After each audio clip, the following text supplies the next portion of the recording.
Welcome back students to my channel Juicy Brains and in previous lectures of NPO हम subscription के बारे में बात कर रहे थे। मैंने आपको बताया कि सब्सक्रिप्शन में एडजस्टमेंट टेबल को कैसे हम बनाते हैं, कैसे कैलकुलेट करते हैं सब्सक्रिप्शन की वो अमाउंट जो कि करेंट ईयर की होती है, और वो इसलिए इम्पोर्टेंट होती है क्योंकि वही अमाउंट इनकम एंड एक्सपेंडिचर में हम क्रेडिट साइड में रिकॉर्ड करते हैं। Clear? So I hope so students आपको वो टेबल अच्छे से समझ में आ गया होगा और उसके कंसेप्ट भी अच्छे से समझ आ गए होंगे। So let's brush it up quickly. मैंने आपको पहले बताया था कि सब्सक्रिप्शन अमाउंट जो कि रिसीव होती है हमें ड्यूरिंग द ईयर, और ये रिसिप्ट्स एंड पेमेंट में इसका सब्सक्रिप्शन का अमाउंट मेंशन होता है, वो हम रिकॉर्ड करेंगे। उसमें से फिर हम सारे एडजस्टमेंट्स करेंगे, कुछ चीज़ों को प्लस करेंगे, कुछ को माइनस करेंगे। क्लियर? तो प्लस अब हम करेंगे outstanding subscription in the end of the year. अब जो भी करेंट ईयर होगा उसके एंड में जितनी भी सब्सक्रिप्शन की अमाउंट आउटस्टैंडिंग होगी उसको हम इस अमाउंट में ऐड कर देंगे। क्यों? क्योंकि हमें सिर्फ और सिर्फ करंट ईयर से ही मतलब है और यही वाली अमाउंट हमें डिटरमिन करनी है। क्लियर? तो ये जो आउटस्टैंडिंग अमाउंट होगी सब्सक्रिप्शन की at the end of the year, तो इस जब हम ये कैलकुलेट करते हैं तो हम करंट ईयर को ध्यान में रखते हुए इसे कैलकुलेट करते हैं। मींस यहाँ पे सिर्फ और सिर्फ करंट ईयर की बात हो रही है, तो उस अमाउंट को हम उसमें प्लस कर देंगे। माइनस हम करेंगे outstanding subscription in the beginning of the year. अब जो भी करंट ईयर आपको दिया होगा उसके बिगिनिंग में, मतलब बिगिनिंग में इससे क्या मतलब है कि यहाँ पे प्रीवियस ईयर की बात हो रही है। क्यों? क्योंकि प्रीवियस ईयर का जो आउटस्टैंडिंग अमाउंट होगा वो इस ईयर कैरी फॉरवर्ड होगा। ठीक है ना? तो प्रीवियस ईयर का जो भी आउटस्टैंडिंग अमाउंट होगा वो भी इस फाइनल जो अमाउंट हमें दिया हुआ है सब्सक्रिप्शन का उसमें इंक्लूडेड होगा, तो हमें उसमें से उसको डिडक्ट करना पड़ेगा, तभी हम करंट ईयर के सब्सक्रिप्शन अमाउंट को डिटरमिन कर सकते हैं। तो इसलिए यहाँ पे अगर हम प्रीवियस ईयर की बात कर रहे हैं तो प्रीवियस ईयर का जो आउटस्टैंडिंग अमाउंट होगा सब्सक्रिप्शन का वो हमें डिडक्ट करना है। क्लियर? नेक्स्ट आ जाते हैं सब्सक्रिप्शन जो कि हमें एडवांस में रिसीव हुआ है at the beginning of the year. Suppose जो भी करंट ईयर है और आपको सब्सक्रिप्शन अमाउंट एडवांस में पूरे साल भर की मिल रही है, तो अगर बिगिनिंग में मिल रही है दैट मीन्स पूरे साल की मिल रही है, तो करंट ईयर की हमें सब्सक्रिप्शन दिखाना है, डिटरमिन करना है, तो इसलिए हम इस अमाउंट में सब्सक्रिप्शन की वो अमाउंट जो कि हमें साल के शुरुआत में मिलती है, एडवांस में मिल जाती है, उसे हम प्लस करेंगे। क्लियर? और ऐसे ही subscription received in advance you can write here in the end of the year. तो जो भी करंट ईयर होगा अगर इसके एंड में सब्सक्रिप्शन हमें मिल रही है एडवांस में, तो दैट मीन्स वो इस ईयर की तो होगी नहीं, एडवांस में मिल रही है तो नेक्स्ट ईयर की होगी, नेक्स्ट फाइनेंशियल ईयर की होगी। क्लियर? तो नेक्स्ट ईयर की होगी, इसलिए हमें इस साल के आखिरी में एडवांस में मिल रही है। ठीक है ना? तो अगर वो अगले साल की सब्सक्रिप्शन अमाउंट हो गई तो इस साल से हमें इस करंट ईयर से कोई मतलब नहीं है, तो इसलिए हम उसको माइनस कर देंगे। तो यहाँ पे हम बात कर रहे हैं, यहाँ पे हम बात कर रहे थे फिर से करंट ईयर की, और यहाँ हम बात कर रहे हैं नेक्स्ट ईयर की। क्लियर? तो ये अमाउंट हम माइनस कर देंगे। फाइनल हमारी जो यहाँ अमाउंट आएगी वो हमारे करेंट ईयर का सब्सक्रिप्शन अमाउंट होगा और वही रिकॉर्ड होगा आगे इनकम एंड एक्सपेंडिचर के क्रेडिट साइड में। सो आई होप सो स्टूडेंट्स आपको ये टेबल या एडजस्टमेंट टेबल आपको अच्छे से समझ आ गया होगा। अब इसके बेसिस पे ही हम क्वेश्चन को सॉल्व करेंगे। So before we start one numerical, थोड़े से मैं आपको कंसेप्ट समझा दूं कि जब सब्सक्रिप्शन की बात आती है कैलकुलेशन की, तो दो चीजों को हमें ध्यान में रखना होता है। किस तरीके से ये आउटस्टैंडिंग सब्सक्रिप्शन क्वेश्चन में पूछा गया है, इसकी क्या लैंग्वेज है, क्या टर्म्स वो यूज कर रहे हैं। तो दो तरीके से आपको आउटस्टैंडिंग सब्सक्रिप्शन के अमाउंट दे सकते हैं। First is outstanding excuse me excuse me outstanding subscription as on या एज एट या ऑन। ठीक है? सपोज 2007 इज 6000 और दूसरा दे रखा है आपको आउटस्टैंडिंग सब्सक्रिप्शन फॉर 2007 इज 6000, एक जगह ये दे रखा है। तो ये मान लीजिए दो कंडीशन आपको दे रखी हैं, आउटस्टैंडिंग सब्सक्रिप्शन दोनों में ही सेम है, ईयर भी सेम है, लेकिन बस यहाँ उनने उसकी लैंग्वेज बदल दी। यहाँ पे कह रहे हैं एज ऑन या एज एट या ऑन, और यहाँ पे कह रहे हैं फॉर, यहाँ पे कह रहे हैं फॉर। तो ये जो टर्म्स हैं इसका आपको ध्यान रखना पड़ेगा। क्लियर? तो मैं अब आपको बताऊंगी कि इसका क्या मतलब होता है। अगर तो क्वेश्चन में आउटस्टैंडिंग सब्सक्रिप्शन एज ऑन करके दिया है, यानी कि एज ऑन या एज एट करके अगर कोई आपको अमाउंट दिया है 6000 और 2007 का आपको करंट ईयर दिया हुआ है, ठीक है ना। तो इसका मतलब ये है कि अगर सब्सक्रिप्शन एज ऑन 2007 6000 है, दैट मीन्स कि ये पूरी 2007 की सब्सक्रिप्शन अमाउंट नहीं है। क्लियर? मतलब कि इसमें कुछ ऐसा भी अमाउंट है सब्सक्रिप्शन का जो प्रीवियस ईयर का है और जो आउटस्टैंडिंग है, मीन्स प्रीवियस ईयर की आउटस्टैंडिंग सब्सक्रिप्शन अमाउंट इसमें इंक्लूडेड है। क्लियर? तो दैट मीन्स हमें पता करना है कि 2006 की कितनी है, और जब ये निकल आएगी तो 2007 की भी निकल जाएगी, ठीक है ना।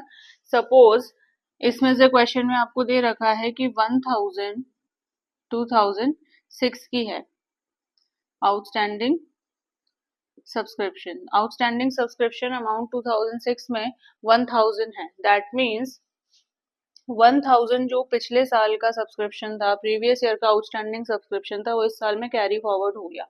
तो इस 6000 में ये 1000 इंक्लूडेड है। अंडरस्टूड? तो ये प्योरली 2007 की सब्सक्रिप्शन अमाउंट नहीं है। अब अगर हमें 2007 की प्योर सब्सक्रिप्शन अमाउंट निकालनी है तो कैसे निकालेंगे? अब हमें पता चल गया 6000 में से 1000 तो 2006 की है, ठीक है। तो 2007 की कितनी हुई? 5000। तो इसको ऐसे भी देख सकते हैं भाई, 5000 अगर 2007 की है, ठीक है, प्लस 1000 कैरी फॉरवर्ड होकर आई है 2006 से, तो फाइनल हमारी अमाउंट कितनी है? 6000 जो क्वेश्चन में दी है, ठीक है ना। तो इसका मतलब ये होता है कि अगर एज ऑन करके कोई आउटस्टैंडिंग सब्सक्रिप्शन की अमाउंट दी है, इसका मतलब कि उसमें प्रीवियस ईयर की आउटस्टैंडिंग सब्सक्रिप्शन अमाउंट इंक्लूडेड है। तो आपको कैलकुलेट करना पड़ेगा कि करंट ईयर की कितनी है। अंडरस्टूड? एंड सेकेंडली, अगर आउटस्टैंडिंग सब्सक्रिप्शन फॉर सपोज कितना 2007 इज 6000, ठीक है ना, अगर ये कंडीशन दी है सेकेंड वाली, तो इसका मतलब क्या है? अगर फॉर दे दिया है तो इसका मतलब कि 6000 सोलली 2007 की ही आउटस्टैंडिंग सब्सक्रिप्शन अमाउंट है, इसमें कोई भी एडजस्टमेंट नहीं करना है। इसका मतलब है नो एडजस्टमेंट नीडेड, ठीक है। तो हम जो भी टेबल में सपोज 2007 का दिखा रहे हैं, तो अगर 7 के हम outstanding subscription in the end of the year दिखाएंगे करंट ईयर की, तो वो हम 6000 ही दिखाएंगे। लेकिन अगर एज ऑन होता तो हम 6000 नहीं दिखाते, हम फिर दिखाते 5000।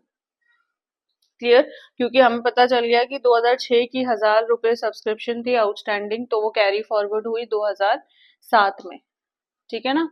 तो 2007 में कैरी फॉरवर्ड हुई, तो यानी कि अगर 1000 रुपए पहले के फॉरवर्ड कैरी फॉरवर्ड हो रहे हैं, 6000 में इंक्लूडेड है, तो फिर ऑब्वियसली 2007 की 5000 अमाउंट हो जाएगी। क्लियर? तो यहाँ तो आपको ये कैलकुलेशन करनी है, लेकिन यहाँ पे वो क्लियरली मेंशन करेंगे कि इस साल की आउटस्टैंडिंग सब्सक्रिप्शन अमाउंट स्पेसिफिकली ये है, तो यहाँ पे स्पेसिफिक अमाउंट दी होगी फॉर से रिलेटेड, और एज ऑन एज एट या ऑन से रिलेटेड में आपको प्रीवियस ईयर की आउटस्टैंडिंग भी इस अमाउंट में इंक्लूडेड होगी, जो आपको कैलकुलेट करना होगा। क्लियर? तो ये इंपॉर्टेंट कुछ दो एडजस्टमेंट हैं, and it is related to the kind of words they are asking in the question. तो आपको इस चीज का ध्यान रखना है कि किस तरीके का क्वेश्चन वो आपसे पूछ रहे हैं। Okay, let's move on to the numerical section now. हम इस टेबल के अकॉर्डिंग ही न्यूमेरिकल सेक्शन को सॉल्व करने की कोशिश करते हैं, ताकि ये चीज और आसान हो जाए। Okay, so in the exam it is advisable, अगर आपको ये table in your mind it is very much known to you, अगर आपको ये ग्रैस्प हो चुकी है, तो ये टेबल बनाने की जरूरत नहीं है, एज इट इज डायरेक्टली आप उसको सॉल्व कर सकते हो। लेकिन थोड़ा सा भी डाउट है तो आई विल एडवाइज कि रफ कॉलम में छोटा सा ये टेबल बना लेना, और then accordingly you can do the calculations. Clear? The question will be on your screens. It says Receipts and payments account disclose that it has received rupees 2 lakh by way of subscription during the year ended 31st March 2006. यानी कि 2006 आपका current year है इस case में, और receipts and payments account में जो subscription amount दी है that is rupees 2 lakhs. Clear? Additional information में तीन कंडीशंस दी हैं, तीन सिचुएशंस दी हैं. Subscription outstanding as on 1st March 2005 is 5000, जिसमें से कि 3500 2006 में रिसीव हो गए हैं. Clear? Subscription received in advance as on 31st March 2005 is 3000, and again subscription received in advance on 31st March 2006 is 4100. So you have to show the amount of subscription in the income expenditure account for the year ending 31st March 2006. और आपको दो cases दिए हैं, हम एक one by one case solve करेंगे. तो पहले हम केस ए को देख लेते हैं. केस ए में कह रहे हैं if the subscription outstanding for 2006 is ₹6400. अब देखिए, just concentrate on the terms they are using. अब आउटस्टैंडिंग सब्सक्रिप्शन फॉर 2006 यानी कि स्पेसिफिकली ये आउटस्टैंडिंग सब्सक्रिप्शन की अमाउंट 2006 की ही है 6400. इसमें कोई भी एडजस्टमेंट हमें नहीं करना. अंडरस्टूड? तो 2006, चलिए हम इसको, ये टेबल हमारा बना है एज इट इज, हम इसे सॉल्व करते चलते हैं. So subscription amount received for the year कितना है हमारे क्वेश्चन के अकॉर्डिंग? 2 lakhs. ठीक है. अच्छा, और आउटस्टैंडिंग सब्सक्रिप्शन 2006 का दिया, यानी कि outstanding subscription in the end of the current year वो दिया है 6400. ठीक है.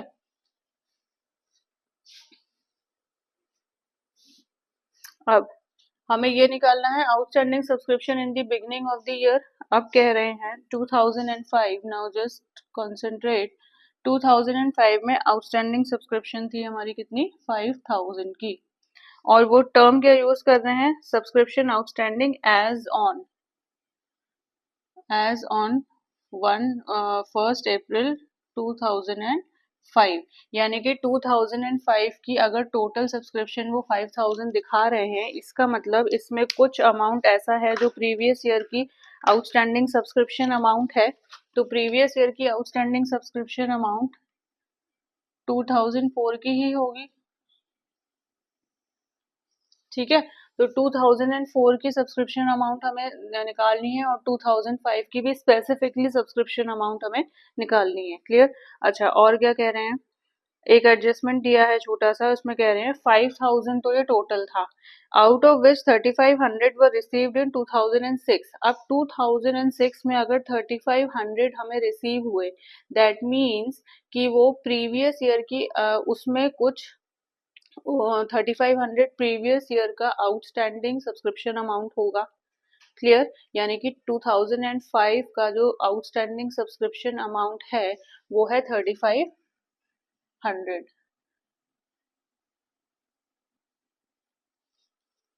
समझ आया आपको? कैसे? टोटल सब्सक्रिप्शन अमाउंट 2005 का दिया है 5000. हमें पता है इसमें से, क्योंकि एज ऑन वर्ड मेंशन कर दिया, तो इस 5000 में से कुछ 2004 का भी होगा आउटस्टैंडिंग सब्सक्रिप्शन अमाउंट, जो कि इस साल में कैरी फॉरवर्ड होगा. क्लियर? अच्छा, अब हमें क्या करना है? हमें पता करना है कि वो कितना है. अंडरस्टूड? अब हम पता कर लेंगे कितना है. 2005 में हम देख लेते हैं. 2004 में अगर हमारा, सॉरी,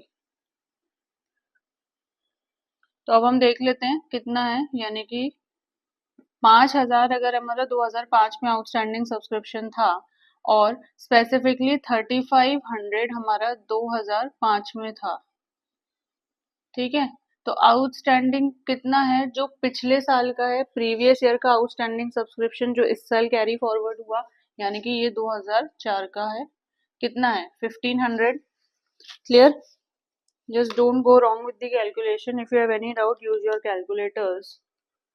इससे पहले कि कुछ गलत करो. ठीक है. 1500. तो अब ये जो 1500 है हमें पता चल गया, ये था 2004 का. क्लियर? ठीक है ना? तो अब देखो, इसको आप ऐसे भी टैली कर सकते हो कि भाई 3500 अगर 2005 का है, उसमें से 1500 2004 का था, प्रीवियस ईयर का जो कैरी फॉरवर्ड होके आया, तो ऑब्वियसली उनने 2005 में ये 5000 ही होगा, तभी ये 5000 दिखा रहे हैं यहाँ पे। तो इसका मतलब कि ये हमारा कैलकुलेशन बिल्कुल सही है। अंडरस्टूड। तो ये स्पेसिफिकली 2005 का है और ये 2004 का कैरी फॉरवर्डेड है। ठीक है, तो हमारा 2005 में, इसलिए क्वेश्चन में 5000 outstanding subscription amount they are showing. Understood. ये कंसेप्ट आपको समझ में आया। तो यहाँ से तो हमें पता चल गया कि 6400 था। ठीक है, तो इसको हम अगर ऐड करेंगे तो ये होगा 2,06,400। और यहाँ से हम outstanding subscription in the beginning of the year, beginning of the year यानी कि प्रीवियस ईयर की बात हो गई। तो प्रीवियस ईयर कितना था? 2004। तो आउटस्टैंडिंग कितना सब्सक्रिप्शन था? सॉरी, प्रीवियस ईयर की अगर बात हो गई तो इसका मतलब कि 3500 जो हमने यहाँ पे स्पेसिफिकली 2005 के लिए कैलकुलेट किया, उसी को हम इंक्लूड करेंगे, क्योंकि हमें अब पता चल गया कि स्पेसिफिकली 3500 ही 2005 का आउटस्टैंडिंग सब्सक्रिप्शन अमाउंट है। क्लियर? तो 3500 यहाँ हम इससे माइनस कर देंगे, तो ये आ गया 2,02,900। अंडरस्टूड? ठीक है, तो आपको ये अमाउंट्स क्लियर हो गई। बच्चों कंफ्यूज मत होना, थोड़ा सा कंफ्यूजिंग सवाल है, but it is a very good this thing question, और ऐसे ही क्वेश्चंस आपके एग्जाम में आएंगे। ठीक है ना? तो केस ए में आपको 2006 का आउटस्टैंडिंग सब्सक्रिप्शन अमाउंट दे रखा था स्पेसिफिकली, इसलिए हमें कोई एडजस्टमेंट करने की जरूरत नहीं थी। लेकिन 2005 में थोड़ा सा कंफ्यूजन था, वो ये था कि वो एज ऑन करके 5000 अमाउंट दे रहे थे। तो अगर 5000 करके दे रहे हैं, इसका मतलब एज ऑन, इसका मतलब प्रीवियस ईयर का कुछ आउटस्टैंडिंग सब्सक्रिप्शन अमाउंट है, वो हमने कैलकुलेट कर लिया, वो निकल के आया 1500। ठीक है, कैसे आया? क्योंकि हमें ये पहले पता चल गया। ये हमें कैसे पता चला? क्योंकि वो कह रहे हैं कि 3500 2006 में रिसीव हो गए, यानी कि रिसीव हुए, इसका मतलब कि कुछ ये पहले आउटस्टैंडिंग रहे होंगे पिछले साल, यानी कि 2005 में। तो स्पेसिफिकली 2005 का आउटस्टैंडिंग सब्सक्रिप्शन अमाउंट 3500 है। इसको हमने इससे लेस कर दिया 5000 से, तो ये 1500 आ गया। अब हमें पता चला कि जो कैरी फॉरवर्ड होके आया, तो इसमें से जो कैरी फॉरवर्ड होके आया वो कुछ पार्ट 2004 का था, तो ये आ गया 1500। तो हमने इसको जब इसमें ऐड किया तो ये 5000 इसने शो कर दिया। क्लियर? तो स्पेसिफिकली 2005 का भी पता चल गया, और ये भी पता चला कि कैरी फॉरवर्ड होकर कौन सा अमाउंट आया था। एंड रिसीव्ड इन एडवांस में स्पेसिफिकली वो आपको मेंशन कर रहे हैं, कोई एडजस्टमेंट इसमें है नहीं, तो हम सीधे अमाउंट्स लिख देंगे। तो subscription received in advance in on 2005 was 3000। तो ये 3000 बिगनिंग ऑफ द ईयर हो गया। ठीक है ना? तो ये हो गया 3000, इसको हम ऐड कर देंगे इसमें, 2,02,900 प्लस 3000, तो ये हो गया 2,05,900। और एंड में जो हमें एडवांस में रिसीव हुआ सब्सक्रिप्शन वो था 4100, तो इसको हम माइनस कर देंगे। ये आपको रीजन पता है ऐसा क्यों होता है। Clear? So the answer will be 2,01,800। ठीक है ना? अब आपको समझ में आया कि हमने एग्जैक्टली इसमें किया क्या है। ठीक है, तो अगर एज ऑन करके कोई अमाउंट आपको दिया है, तो आपको पता होना चाहिए कि उसमें प्रीवियस ईयर का आउटस्टैंडिंग अमाउंट होता है, और जब हम उस ईयर की स्पेसिफिक करंट ईयर की जब आउटस्टैंडिंग अमाउंट को डिटरमिन कर लेंगे और प्रीवियस ईयर की आउटस्टैंडिंग अमाउंट को, दोनों को ऐड करेंगे, तो उस साल की आउटस्टैंडिंग अमाउंट जो क्वेश्चन में दी है वो हमारा अमाउंट आ जाएगा। दैट मीन्स हमारी कैलकुलेशन सही है। क्लियर? ठीक है, तो ये तो था केस ए का। अब हम सॉल्व कर लेते हैं case B. Okay, the case B says if subscription outstanding as on as on 31st March 2006 is 6400। अब देखो 2006 का एज ऑन करके दे दिया, 2006 को एज ऑन करके दे दिया कितना 6400, यानी अब हमें पता है 6400 में कुछ सब्सक्रिप्शन आउटस्टैंडिंग सब्सक्रिप्शन अमाउंट कुछ प्रीवियस ईयर को बिलोंग कर रहा होगा, कुछ प्रीवियस ईयर का पार्ट होगा। अब हमें वो कैसे कैलकुलेट करना है, ठीक है। तो 2005 का और फिर हमें 2006 का स्पेसिफिकली पता होना चाहिए, दोनों को ऐड करेंगे तो 6400 हमारा आ जाएगा। क्लियर, ठीक है। तो पहले हम 2005 का कर लेते हैं, फिर करेंगे हम। तो 2005 का हमें स्पेसिफिकली पता चल गया था, प्रीवियस केस में 2005 का हमने स्पेसिफिकली निकाला था, वो था 3500। 3500 हमें पता चल गया। अब हमें क्या करना है, हमें ये पता था कि 3500 में हमने कितना करा था, 1500 प्लस किया था तो हमारा आया था 5000, ठीक है ना, जो हमारे केस ए में हमने अभी सॉल्व करा। ठीक, तो ये स्पेसिफिकली 2005 का तो ये था, और ये कैरी फॉरवर्ड होके आ रहा था 2004 से। अंडरस्टूड, 2004 से कैरी फॉरवर्ड होके आ रहा था, तो ये आउटस्टैंडिंग 2004 में था, 2005 में भी था।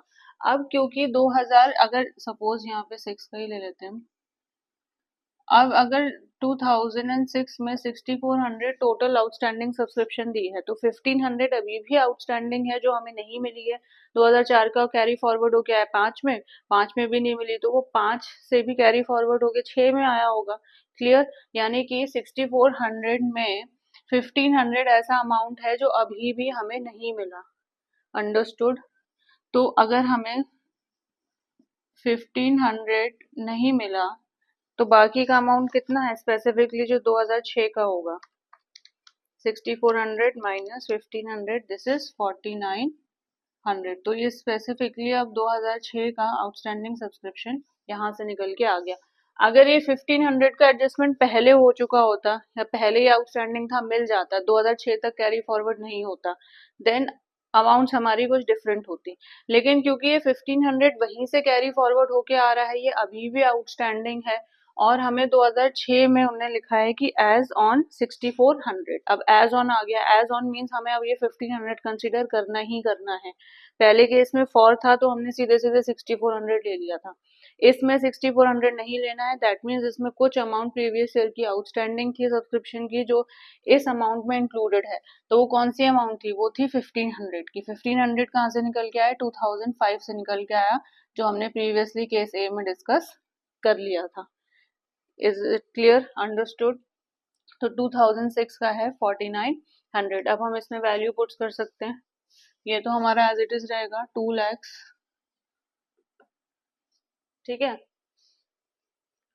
Subscription outstanding subscription in the end of the year, अब एंड ऑफ द ईयर कितना है, इसमें 2000 है, तो ये होगा 4900, इसको हम ऐड कर लेंगे, दिस इज 2,04,900। और in the beginning of the year, beginning of the year 2005 था इस केस में, तो 2005 के लिए हम पहले ही निकाल चुके थे, दिस वाज 3500, तो 3500 हम लेस कर देंगे, सो दिस इज 2,01,400, ठीक है। और ये एडवांस वाला तो हमारी कंडीशन सेम रहेंगी, जो सब्सक्रिप्शन रिसीव हुआ in advance in 2005 in the beginning, that was 3000, तो हम इस 3000 को ऐड कर देंगे, ठीक है। तो आ गया 2,04,400, और जो हमें एंड में रिसीव हुई एडवांस में उसको हम लेस कर देंगे, दैट इज 4100, क्योंकि ये नेक्स्ट ईयर की है। So the answer will be 2,03,000, ठीक है। आई होप सो स्टूडेंट्स, आपको ये क्वेश्चन समझ में आ गया होगा। This is a very important और बहुत ही अच्छा क्वेश्चन है। अक्सर बोर्ड्स में ऐसे कंफ्यूजिंग क्वेश्चंस पूछ लेते हैं, आपको थोड़ा ध्यान रखना है कि किस तरीके के एडजस्टमेंट कौन से ईयर में पूछ रहे हैं और किस ईयर के लिए पूछ रहे हैं। Understood, so I hope so आपको ये क्वेश्चन क्लियर हो गया होगा, एंड इट इज एडवाइजेबल कि अगर शुरू में इतनी प्रैक्टिस नहीं है तो पहले टेबल बना लो और फिर अपने एडजस्टमेंट्स करो and then simultaneously put the this thing answers या अमाउंट इन दी टेबल, तो आपका आंसर भी हाथों हाथ वहां से निकल के आ जाएगा। Okay, is it clear? So अगर इस प्रॉब्लम में अगर आपको स्पेसिफिकली कोई डाउट है तो प्लीज़ इसको कमेंट सेक्शन में मेंशन करना and I try my best कि इसको हम और अच्छे से एक बार डिस्कस करें और रिवाइज भी कर लें। See in the next class. Students, अगर आपको मेरा लेक्चर अच्छा लगा हो तो इसे लाइक करें, इसे शेयर करें and do subscribe to my channel. See in the next lecture.